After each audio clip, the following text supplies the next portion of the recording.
मरियम का झूठ ज़ारा पर इस कदर असरअंदाज होता है कि वो इस रिश्ते से ही इनकार कर देती है। हादी को जब पता चलता है कि ज़ारा ने रिश्ते से इनकार कर दिया है तो वो फ़ौरन ज़ारा से मिलने जाता है, लेकिन वो मिलने से इनकार कर देती है। मरियम यहाँ भी उसे भड़काती है कि अब वो तुमसे शादी नहीं करना चाहती क्योंकि वो अब अदील साहब की बेटी है, यानी एक बड़े ख़ानदान की लड़की है, इसलिए वो तुम्हारे छोटे घर में कभी भी नहीं आएगी। फरा घर के जाली डॉक्यूमेंट्स बनवा के मेहरू को देती है कि ये घर मैंने तुम्हारे नाम कर दिया ताकि देख सके कि मेहरू आखिर किस हद तक गिरती है।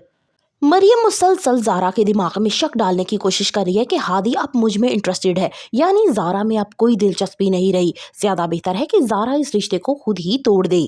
दूसरी तरफ फरा अच्छे तरीके से जानती है कि मेहरू उसके मासूम बेटे को किस तरह से बेवकूफ़ बना रही है, लेकिन वो कभी भी घर मेहरू के नाम नहीं करेगी क्योंकि वो उसकी लालच को अच्छे तरीके से जानती है। फरा और जैन दोनों ही मेहरू को धक्के देकर इस घर से निकाल देंगे जब उन्हें ये पता चलेगा कि उनके होने वाला बच्चा अब इस दुनिया में नहीं रहा, वो भी मेहरू की लापरवाही की वजह से। आलिया फरा से शिकवा करती है कि उसने क्यों मेहरू को घर से निकाला, वो भी इस हालत में। फरा हंसती है और आलिया से कहती है, लगता है तुम्हारी बेटी ने तुम्हें भी धोखे में रखा है। जिस बच्चे के आने का मैं और जैन शिद्दत से इंतजार कर रहे हैं, मेहरू ने अपनी लापरवाही से उस बच्चे को जान से मार दिया। मैं इस झूठी लड़की को एक मिनट भी अपने घर पे बर्दाश्त नहीं करूंगी, यहाँ तक कि ये सारा जेवर हमारे घर का तुम्हारे घर रखा ही है, वो सब मुझे वापस चाहिए। तहरीम और ज़ारा का आपसी रिश्ता काफी हद तक बेहतर हो जाएगा। ज़ारा को लगेगा कि वाकई उसने शक करके बहुत बड़ी गलती की, वो अपने बाप से माफी मांगती है। हादी की यही कजन अब इन दोनों की जिंदगियों में बहुत सारी गलतफहमियां लाने वाली है। फरा और जैन के सारे दिए गए महंगे तोहफे वो सलमान को दे रही है कि सलमान इनको बेचकर एक कारोबार शुरू करे और वो अच्छी जिंदगी गुजार सके,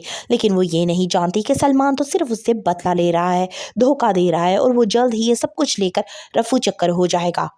सलमान भी अब सिर्फ मौके की तलाश में है कि कब उसे अच्छा मौका मिलता है और वो मेहरू से बदला लेता है। मेहरू का लालच भी उसकी माँ के लालच की तरह बढ़ता ही जाता है। वो अपने ही घर में नकब लगाती है और चोरी करती है, लेकिन फरा उसे जल्द ही पकड़ लेती है।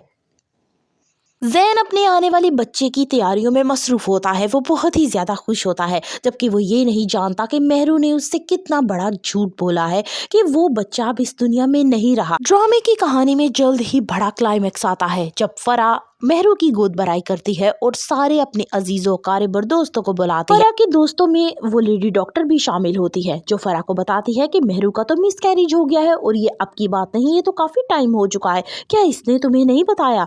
ये बात सुनकर फरा को बहुत ही गुस्सा आता है। वो सबके सामने मेहरू पे बहुत ही चिल्लाती है और जैन से कहती है कि इसने तुमसे झूठ बोला, क्या तुम्हें भी नहीं पता चला। फिर जल्द ही आलिया को ये भी पता चलेगा कि मेहरू का जेवर चोरी नहीं हुआ बल्कि इसने सारा कुछ सलमान को दे दिया है और वो जल्द ही अब रफू चक्कर हो चुका है इसे धोखा देके। क्या होगा आलिया का अगला reaction? For the further reviews of मुफात परस करनी, subscribe my channel and like the video.